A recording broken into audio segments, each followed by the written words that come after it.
నా పేరు రవికుమార్ అండి. నేను పెద్ద జీయర్ స్వామి మఠంలో కొంతకాలంగా గుమాస్తాగా పనిచేస్తున్నాను. అలాగే కేబుల్ బిజినెస్ ఉంది. రియల్ ఎస్టేట్ వ్యాపారం కూడా చేసుకుంటూ ఉన్నాను. గత 2 సంవత్సరాల క్రితము ఏప్రిల్ 29వ తారీఖున 2023 ఆ రోజు పరకామణిలో ఒక తప్పు చేశాను. ఆ తప్పుకు ప్రాయశ్చితంగా నేను మా కుటుంబం మహాపాపంగా భావించి నా ఆస్తిలో 90% స్వామివారికి ఇవ్వాలని అనుకున్నాము. అలాగే స్వామివారి పేరు రాసి ఇచ్చాము. కానీ దాన్ని కొంతమంది మరోలాగా భావించి దాన్ని ఇంకోలాగా మాట్లాడుతూ కొందరి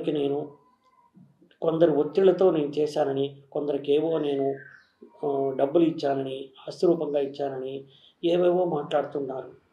అది కాకుండా నా ఆస్తి నేను స్వామివారికి ఇవ్వటానికి ఎవరికో ఎందుకు ఇస్తాను చెప్పండి. అది కాకుండా నన్ను కొంతమంది బ్లాక్మెయిల్ కూడా చేశారండి. ఆ బ్లాక్మెయిల్ చేశారు. వారి మీద కూడా కొంతమంది మీద కేసులు కూడా పెట్టడం జరిగిందండి.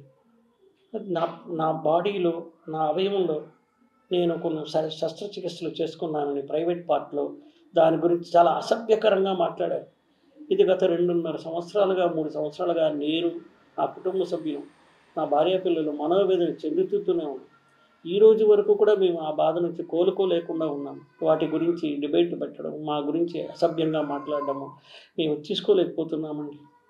దీన్ని పై న్యాయస్థానం వారు నాకు ఎటువంటి వైద్య పరీక్షలు నిర్వహించినా కూడా నేను దానికి సహకరిస్తానని, దానికి నేను సిద్ధంగా ఉన్నాను. ఆ యొక్క వైద్య పరీక్షలు లేవని నేను నిరూపించుకుంటాను. ఎందుకంటే అవన్నీ అవాస్తవాలు.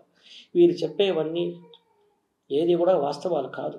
దయచేసి అర్థం చేసుకోండి. నా మనోవేదన ఈ రోజుకి నా భార్యా పిల్లలు తలుచుకుంటే నేను ఎంత మహాపాపం చేశాను తలుచుకుని బాధపడి రోజు లేదు.